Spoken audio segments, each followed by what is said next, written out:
사랑하는 자들아, 내가 새 계명을 너희에게 쓰는 것이 아니라 너희가 처음부터 가진 옛 계명이니 이 옛 계명은 너희가 들은 바 말씀이거니와.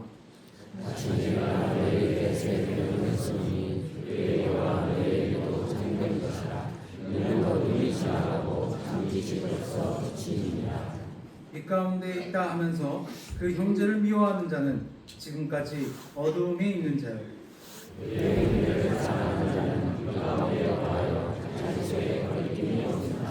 그의 형제를 미워하는 자는 어둠에 있고 또 어둠에 행하며 갈 곳을 알지 못하나니 이는 그 어둠이 그의 눈을 멀게 하였습니다. 내가 너희에게 쓴 것은 너희 자가 그의 이름으로 말미암아 사함을 받았으며. 아비들아, 내가 너희에게 쓰는 것은 너희가 태초부터 계신 이를 알았으며, 청년들아, 내가 너희에게 쓰는 것은 너희가 악한 자를 이기었습니다.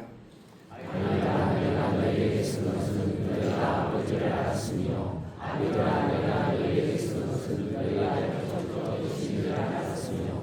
청년들아, 내가 너희에게 쓴 것은 너희가 강하고 하나님의 말씀이 너희를 알게 하시며 너희가 영원한 자를 위하였습니다.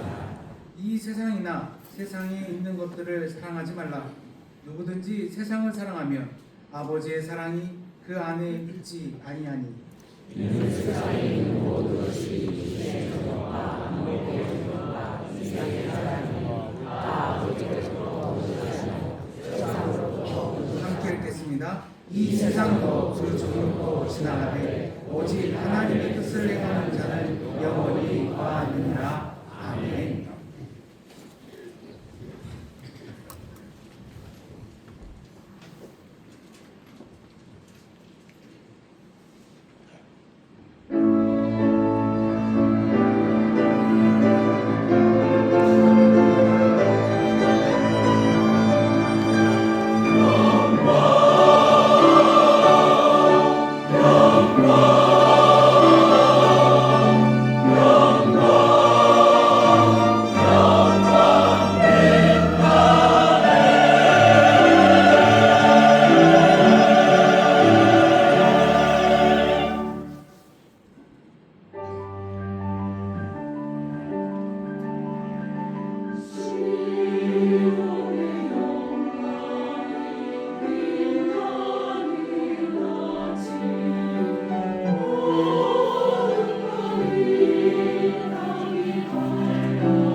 오늘은 2026년 병오년 새해 첫 번째 주일입니다.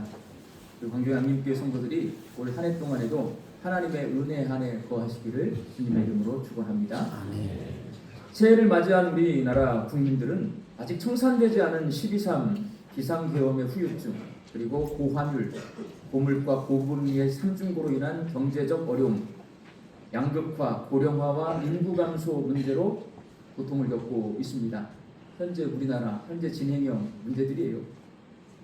그리고 한국 교회는 세속화, 고령화, 그리고 3040 세대 이하의 교인과 교회 학교 아이들의 감소, 이단들의 공격으로 인해서 고통받고 있습니다. 오늘 본문 말씀인 요한 1서는 예수님의 12제자 가운데 한 사람인 사도 요한이 지금의 터키 지역인 소아시아 지역에 흩어져 있는 성도들에게 보낸 세 통의 편지 가운데 첫 번째 편지입니다. 요한은요, 요한복음을 썼어요. 요한계시록을 썼습니다. 요한 1, 2, 3서를 썼어요. 오늘 요한 1서잖아요. 요한 1, 2, 3서는 편지가 세 통인 거예요. 그 중에 첫 번째 편지가 요한 1서입니다. 사도 요한 당시 초대교회가 겪고 있던 가장 큰 어려움, 고민거리가 뭐냐면 이단의 공격이었습니다. 여러 이단 가운데 특별히 사람을 영과 육으로 구분하고 영은 선하고 육은 악하다는 이분법으로 설명하는 영지주의 이단의 공격이 가장 강력한 공격이었어요. 예수님의 제자들이 곳곳을 찾아다니면서 그 지역에 교회를 처음 세워요. 그러면 교회가 생겨나면 바로 누가 공격을 해오냐면 영지주의 이단이 공격을 해옵니다. 여러분, 교회는 처음 생겨날 때부터 지금까지 왜 이렇게 이단의 공격을 받고 있을까요? 이도 궁금하지 않습니까? 계속 이단이 처음 교회가 생겼을 때부터 공격하는데 지금까지 이단이 공격을 한단 말이에요. 기독교의 역사와 이단의 역사는 같이 갑니다. 왜 그럴까? 베이직교회 조정민 목사님이라는 분이 계신데요. 그가 책을 썼어요. 왜 믿음인가? 여기에서 답변을 찾을 수가 있습니다. 제가 읽어드릴게요. 가장 많이 위조되는 지폐는 미국 달러, 그 중에서도 100달러 지폐라고 합니다. 위조 지폐가 많은 이유는 그 지폐가 가치 있기 때문입니다. 1달러나 10달러짜리 위조 지폐는 거의 찾아볼 수 없는데 가성비가 떨어지기 때문이지요. 기독교 역시 그렇습니다. 유독 이단이나 사이비, 시비가 많은 종교 아닙니까? 왜 그럴까요? 그 안에 진리가 있기 때문입니다. 무엇보다도 귀하고 값지기에 가짜가 많이 생겨날 수밖에 없습니다. 만약 100달러 위조 지폐가 많으니 나는 100달러를 쓰지 않겠다라고 한다면 손해보는 건 자신입니다. 마찬가지로 가짜 크리스천이 많아서 기독교가 싫다고 한다면 진짜를 볼 기회를 스스로 차단하는 것입니다. 가짜를 피하느라 멀리하는 것보다는 진짜를 찾으려고 노력하는 편이 훨씬 가치 있지 않겠습니까? 여러분, 조정민 목사님은 기독교의 역사가 계속 이단 사이비의 공격의 역사와 같이 괴를 같이 하고 있는 이유는 우리 안에 진리가 있기 때문이라고 그렇게 설명하고 있습니다. 기독교가 가지고 있는 귀하고 값진 진리는 뭐냐? 바로 예수 그리스도의 복음입니다. 기독교의 복음은 크게 두 가지 고백입니다. 첫 번째는 예수님이 그리스도이시다, 즉 예수님이 구원자이시다라는 고백이고, 두 번째는 예수님이 주님이시다, 예수님이 내 인생의 주인이시다라는 고백입니다. 이 두 가지 고백은 거기에 상응하는 또 다른 고백을 포함하고 있습니다. 예수님이 그리스도이시다라고 하는 이 고백은 예수님이 구원자예요. 그럼 나는 뭘까요? 죄인입니다. 구원자는 어디로부터 구원해 주는 거냐면 죄로부터 구원해 줘요. 그래서 내가 예수님이 그리스도이십니다, 나의 구원자이십니다 라고 믿고 고백하는 이 믿음 속에는 나는 죄인입니다, 나는 예수님의 구원이 필요한 사람입니다 라는 고백을 포함하고 있습니다. 그리고 예수님이 주님이시다 라는 고백은 내가 종으로 살겠습니다 라는 고백을 포함하고 있습니다. 예수님이 주인이면 나는 종인 거예요. 이제부터 내가 예수님의 종이 되어서 예수님의 말씀에 순종하며 살겠다고 결단한 사람이 예수님이 주님이시다라고 고백합니다. 사도들은 이 복음을 전했습니다. 초대교회 성도들은 이 복음을 믿었습니다.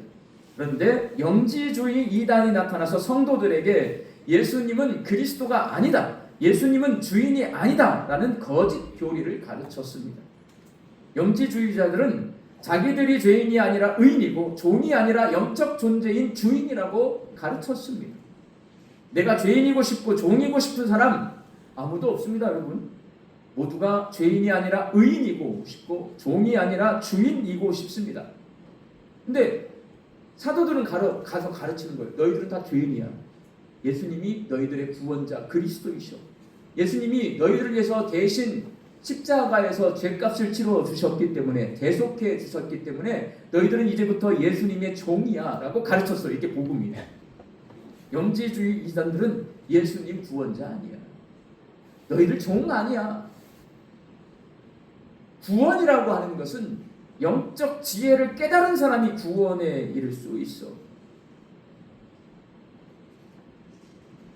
인생의 주인은 너 자신이지 다른 누군가가 너의 주인이 될 수 없어. 이렇게 가르친단 말이에요. 그러다 보니까 초대교회 성도들 가운데 많은 사람이 이 영지주의 이단에 미혹되었습니다. 이렇게 초대교회 성도들이 영지주의 이단에 미혹되었다라는 소식을 들은 사도 요한이 오늘 본문 말씀인 요한일서 2장에서 이단에 미혹되지 말고 사도들이 전해준 그 복음을 믿으라고 권면하고 있습니다. 요한은 초대교회 성도들을 아이들아, 아비들아, 청년들아 라고 세대별로 따로 불러가면서 아이로부터 청년, 어른에 이르기까지 초대교회 모든 성도가 이단에 미혹되지 않고 복음 위에 굳게 설 것을 권면합니다. 그리고 이제 요한이 가르쳐 주는 거예요. 복음을 믿으면, 예수님이 그리스도이시고 주님이시라고 하는 복음을 믿으면 그 믿는 사람에게는 두 가지 행동이 나타난다 라고 가르쳐 주는 게 오늘 본문 말씀입니다. 그렇다면 여러분, 오늘 본문 말씀에서 사도 요한이 강조하고 있는 복음을 믿는 사람들에게 나타나는 두 가지 행동 뭘까요? 복음을 믿는 사람은 첫 번째 어떤 행동을 하냐? 다 아는 거예요, 여러분. 형제를 사랑합니다. 오늘 보면 7절 말씀 함께 읽겠습니다. 사랑하는 자들아, 내가 새 계명을 너희에게 쓰는 것이 아니라 너희가 처음부터 가진 옛 계명이니 이 옛 계명은 너희가 들은 바 말씀이거니와. 여기서 요한이 말하고 있는 새 계명은 선생님이신 예수님께서 가르쳐 주셨던 계명을 말합니다. 요한복음 13장 34절 말씀 함께 읽습니다.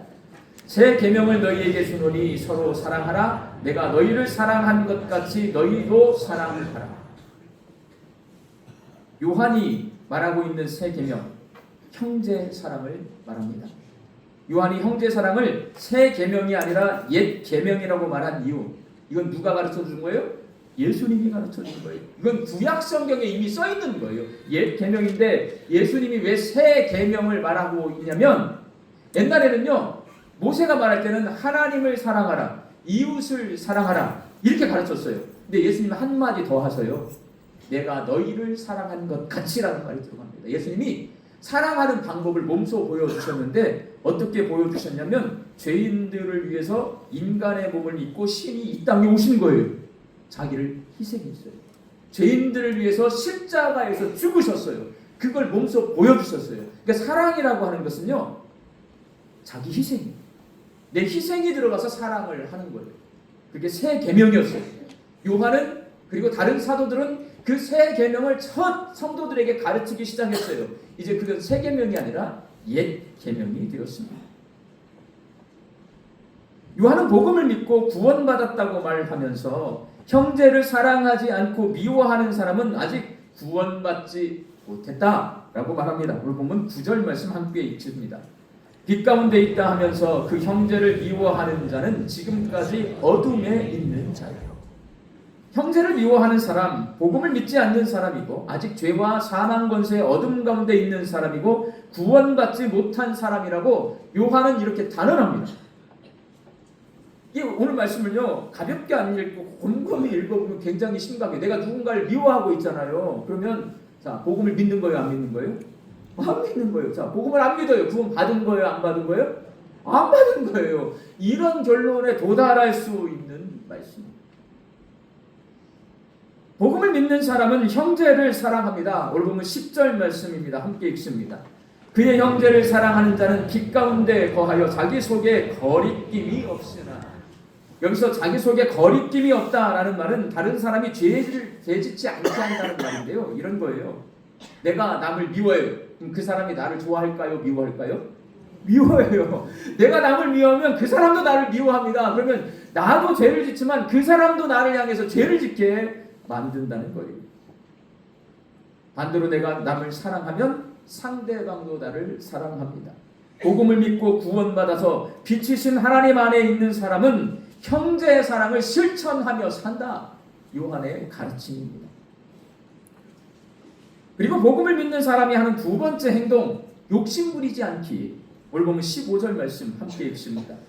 이 세상이나 세상에 있는 것들을 사랑하지 말라. 누구든지 세상을 사랑하면 아버지의 사랑이 그 안에 있지 아니하니. 여기서 이 세상이나 세상에 있는 것들은 전부 뭐냐? 욕심을 말합니다.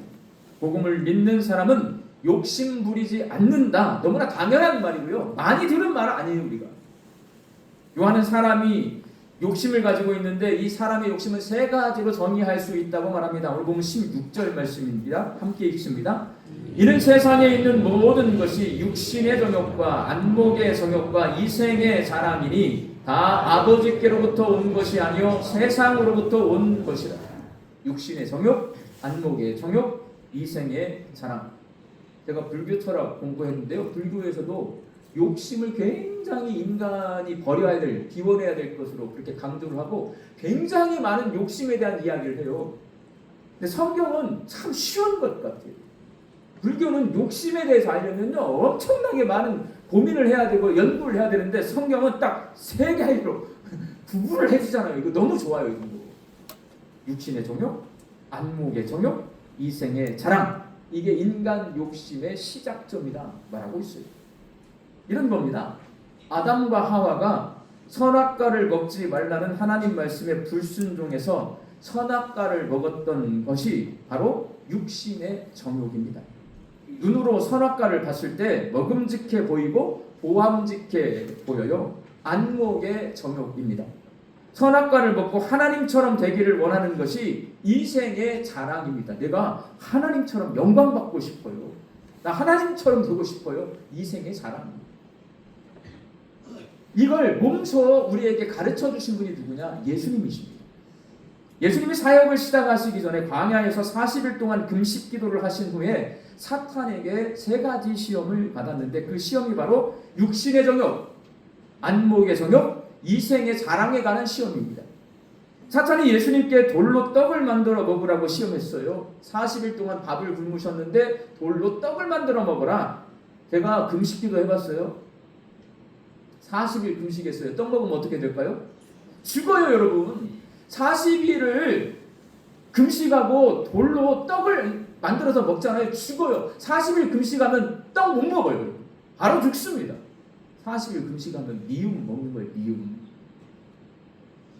사탄이 예수님에게 너 배고프지? 돌로 떡을 만들어 먹어 라고 말했을 때 예수님은 뭐라고 말씀하셨냐면 사람이 떡으로만 살 것이 아니라 하나님의 말씀으로 살 것이다 라는 말씀을 통해 이 육신의 정욕을 이기는 방법을 보여주셨어요. 우리에게 가르쳐 주시는 거예요. 욕심은 뭘로 이기는 거예요? 하나님 말씀으로 이기는 거예요. 그리고 사탄이 예수님께 세상 모든 왕국을 보여주면서 자기에게 절을 하면 이 모든 것을 주겠다라고 시험한 것이 안목의 정욕입니다. 보게 했어요. 세상 모든 걸 다 주겠다. 예수님은 오직 하나님만 경배하라는 말씀을 통해 이 시험을 이겨내십니다. 또한 사탄이 예수님께 예루살렘 성전 꼭대기에서 뛰어내려 죽지 않고 사람들에게 영광을 받으라고 이생의 자랑에 관한 시험을 합니다. 예수님은 하나님을 시험하지 말라라는 말씀으로 이 시험을 이겨내십니다. 욕심 이겨내는 건 하나님 말씀으로 이겨낸다. 예수님이 몸소 보여주셔서 우리에게 가르쳐 주셨어요. 영지주의 이단은 영은 선하고 육체는 악하다라고 생각을 했습니다. 악한 육체로 지은 죄는 선한 영혼에 아무 영향을 끼치지 못하고 육체가 썩어 없어질 때에 육체와 함께 사라진다고 생각해서 마음껏 욕심부리며 타락한 삶을 살았습니다. 되게 웃겨요, 여러분. 이 육신은 나중에 다 썩어 없어지잖아요. 그러니까 어떻게 논리가 흘러가냐면 이 육신은 썩어 없어지기 때문에 내가 아무리 죄를 지어도 내 육체가 지은 죄는 다 사라진다는 거예요. 그러니까 죄를 지어도 된다. 쾌락주의로 갑니다. 음란하고 타락한 삶을 살게 됩니다. 욕심을 마음껏 부리는 삶을 살게 돼요. 이게 영지주의 이단이에요. 그러나 사도 요한은 이런 이단 사상에 미혹되지 않고 하나님 말씀에 순종해서 두 가지 행동을 해라. 형제 사랑하면서 살아라. 욕심 부리지 말고 살아라. 그 사람이 예수님이 그리스도이시고 주님이시다라는 복음을 믿는 사람이다. 예수 믿는 사람은 그렇게 사는 것이다 라고 말씀합니다. 사랑하는 광주 양림교회 성도 여러분, 지금 우리 시대도 이단의 공격이 있습니까? 없습니까? 있습니다. 우리 시대는 신천지나 안상홍 증인회인 하나님의 교회 이 두 이단이 사람을 미워하고 교회를 위협하고 있습니다. 사람들이 여러 가지 이유로 이들 이단에 빠지지만 이단에 빠지는 가장 큰 이유가 뭔지 아세요? 첫 번째가요, 이거예요. 자, 우리는 하나님 믿어요, 안 믿어요? 믿어요. 자, 하나님 보여요, 안 보여요? 안 보여요. 예배당에 1년에 쉬운 두 번. 쉬운 두 번을 예배당에 와서 하나님을 예배하지만 우리 눈에 하나님이 보이지 않습니다. 자, 보고 싶어요, 안 보고 싶어요? 보고 싶어요. 근데 안 보여. 10년을 다녔는데 한 번도 예배당에서 하나님 볼 수가 없어. 신천지 교회 가면 하나님이 있을까요, 없을까요? 계세요. 그래서 가는 거예요. 신천지는요, 교주인 이만희 씨가 자신에게 하나님의 영과 예수님의 영이 임했다고 주장을 합니다. 6개월 동안 성경 공부를 하고 나면 이게 본격적으로 이제 신천지 교주인 이만희 씨가 하나님의 영이 임한 보혜사 성령이 임한 분이시고 메시아이시다. 이긴 자 요한계시록에 써있는 이긴 자 메시아이시다. 이 땅에 나타난 메시아라고 가르쳐요. 근데 신천지 교회에 가면 누가 계세요? 하나님이 계시고 예수님이 계시는 거예요. 그걸 보러 다 몰려가는 거예요. 하나님의 교회의 교주인 장길자 씨는 자신이 하나님 어머니라고 주장합니다. 다 믿어요. 믿으니까 가는 거예요, 여러분. 아버지한테 아픈 추억을 많이 갖고 계신 분들은 전부 다 하나님의 교회로 갈 확률이 높아요. 아버지가 무섭잖아요. 나한테 잘 안 해주잖아요. 엄마는 나한테 잘 해주셨잖아요. 나를 밥 먹여주신 분은 엄마잖아요. 그러니까 어머니 하나님 다 가버려요. 하나님을 눈으로 볼 수 있고 메시아를 눈으로 볼 수 있어서 많은 사람이 신천지와 하나님 교회에 미혹됩니다. 그리고 신천지는 요한계시록에 기록되어 있는 14만 4천 명만이 구원받을 수 있는데 구원받는 것은 어떻게 받냐? 선착순으로 받는데요. 뭐 어떻게 선착순을 선별하냐? 시험 점수가 높아야 돼요. 성경 시험을 봤는데 시험 점수가 고득점일수록 14만 4천 명 안에 들어가는 거예요. 그래서 신천지는요, 뭘로 만들어요? 무료 성서 신학원을 만들어요. 거기서 뭘 해요? 6개월 동안 밤새 성경 공부를 합니다. 왜? 시험을 잘 봐야 구원받으니까. 실제적인 일이에요. 신천지는 또 하나 조건을 겁니다. 전도를 많이 한 사람일수록 14만 4천 명에 들어갈 수 있다고 해요.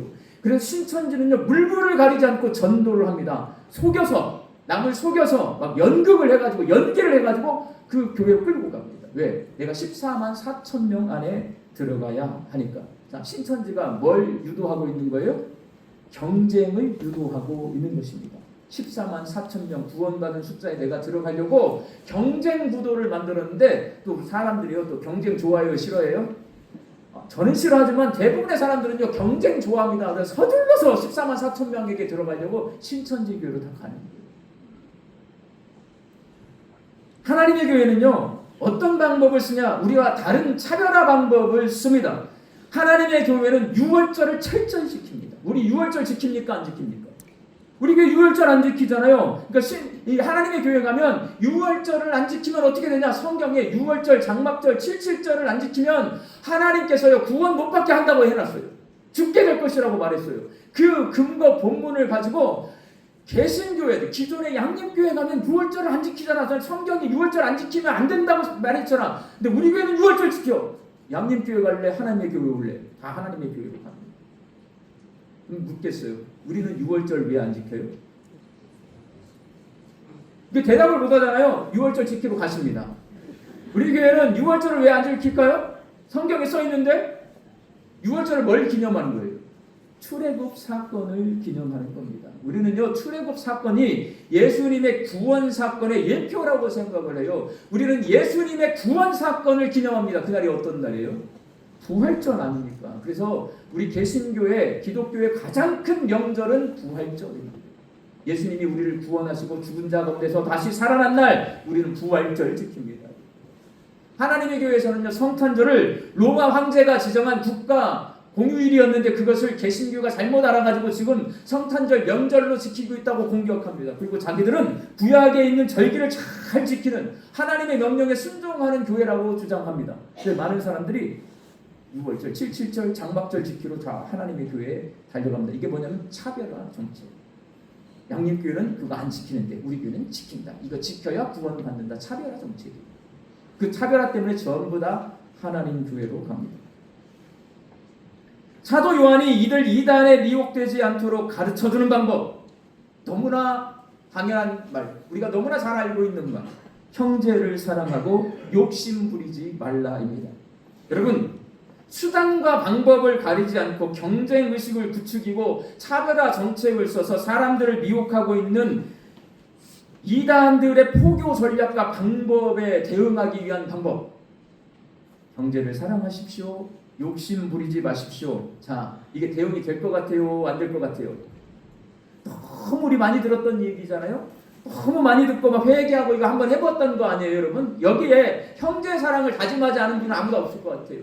욕심 부리지 않기 위해서 애썼던 분은 아무도 없을 것 같아요. 다 욕심 부리지 않기 애썼을 것 같아요. 이 방법으로 이단을 이길 수 있다고? 라는 생각을 하기가 쉽습니다. 그런데 여러분, 초대교회 시대부터 지금까지 수많은 이단들이 나타났습니다. 그 이단들이 지금까지 있을까요? 없을까요? 사라졌어요. 이단은요, 역사가 짧아요, 여러분. 이단이 가장 빨리 사라지는 방법은 뭐냐면 교주가 죽으면 다 사라집니다. 모든 이단은 사람들을 미혹하고 교회를 공격했습니다. 그러나 지금까지 살아남은 이단은 없습니다. 모든 이단은 사라져요. 역사가 말이죠. 교회의 역사가 끊임없이 그 시대마다 이단들이 공격해 왔는데 교회의 역사가 쭉 이어져 오잖아요. 그 이단들은 사라지는 거예요. 왜 사라질까요? 가짜니까.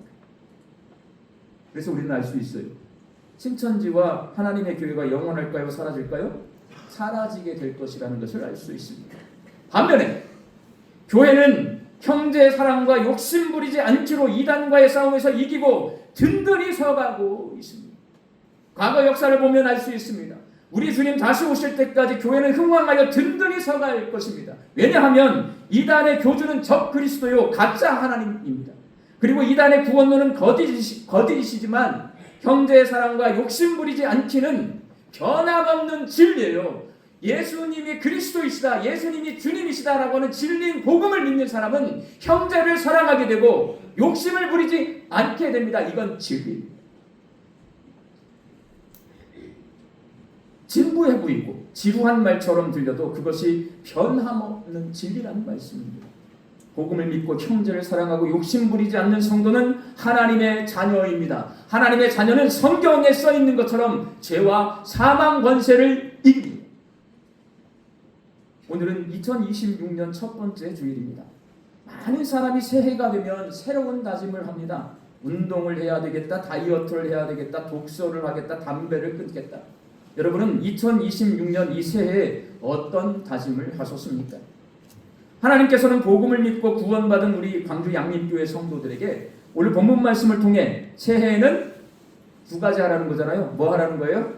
사랑하겠다, 형제 사랑하겠다. 또 하나는요, 욕심 부리지 않겠다라는 두 가지 다짐을 하라고 요청하고 계십니다.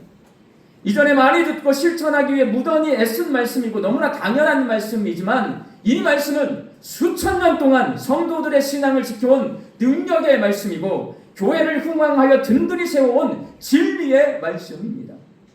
예수님이 그리스도요 주님이시라는 복음을 믿는 우리 광주 양림교회 성도들이 2026년 새해에 형제를 사랑하고 욕심 부리지 않는 하나님의 자녀로 살아가시기를 주의 이름으로 축원합니다. 기도하겠습니다. 2026년 새해에도 하나님만을 신뢰하고 의지하며 믿음으로 살게 하여 주옵소서. 오늘 주신 형제를 사랑하고 욕심 부리지 말라는 하나님의 말씀을 우리 마음판에 새기고 하나님 말씀을 지켜 행하며 살 때에 진리가 우리를 자유케 하는 복음의 능력을 체험케 하여 주옵소서. 세상의 헛된 것 바라보지 않고 진리인 복음을 붙들고 살 때에 죄를 이기고 사망 권세를 이기는 광주 양림교회 성도들이 되게 하여 주옵소서. 예수님의 이름으로 기도하옵나이다. 아멘.